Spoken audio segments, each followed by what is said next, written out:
एक समय की बात है। अवंती नाम का एक राज्य था जहाँ पे उसका राजा बहुत दयालु थे। वो अपने सिपाही और नगरवासी का बहुत ध्यान रखता था। हे राजन, सामने ही मेरी बेटी की शादी है। अगर कुछ धन्यवाद राजन, आप बिना बोले ही अपनी प्रजा की दुख दर्द सब दूर कर देते हैं। भगवान आपका भला करे।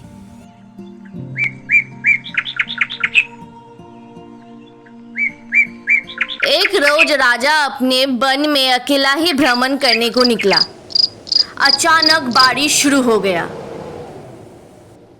बारिश के कारण राजा अपने महल में लौट भी नहीं सकता था। तो राजा ने सोचा कि कहीं रुका जाए।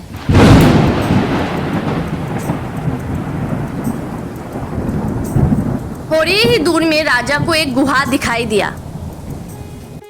हाय राम, अचानक इतना बारिश, पता नहीं था कि इतना बारिश होगा। चलो, भगवान का कृपा है कि सर ठिकाने के लिए एक जगह तो मिल गया।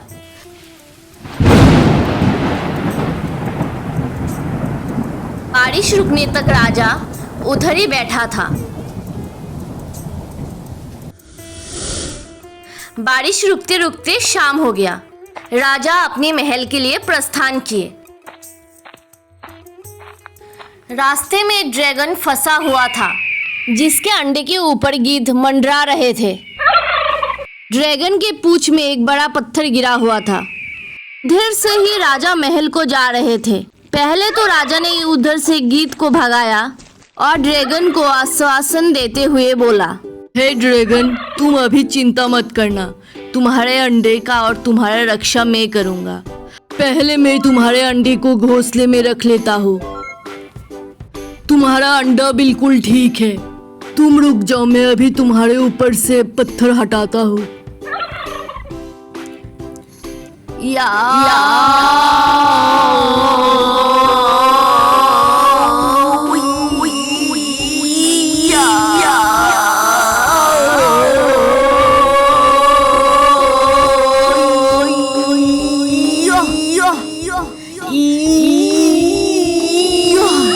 ड्रैगन, तुम्हारा अंडा बिल्कुल ठीक है।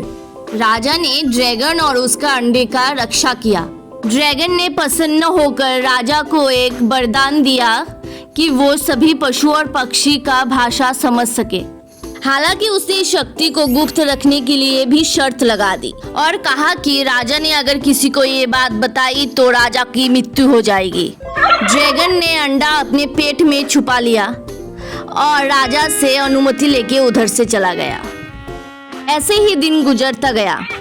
एक दिन राजा अपनी रानी के साथ बगीचे में बैठा था। उसने एक मोर को तितलियों से बातें करता हुआ सुना और सुन के हंसने लगा।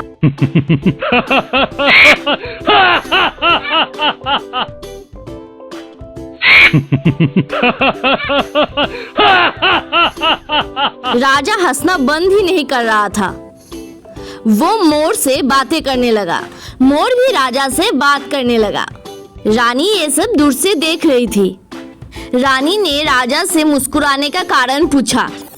हे प्राण प्रिय, आप क्यों हंस रहे हैं? मुझे भी बताएं, अगर मैं भी हंस सकूं तो।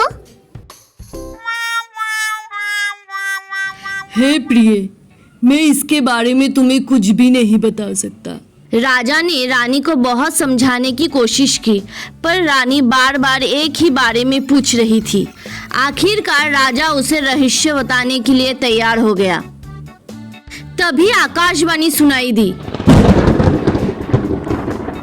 हे राजन, तुम क्यों उसके लिए अपने प्राणों का बलिदान दे रहे हो, जो तुम्हारे प्राणों का मूल्य नहीं समझ रही थी। अपना जीवन ऐसे आदमी के लिए मत दो जो कि सिर्फ खुद के बारे में ही सोचे। भविष्यवाणी सुनकर रानी को ये ज्ञात हुआ कि वो कितनी स्वार्थी है। अपने ही स्वार्थ में वो अपने पति का जान लेने वाली थी।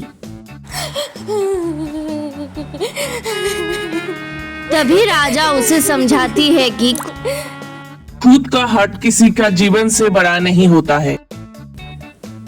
Please subscribe, like and share.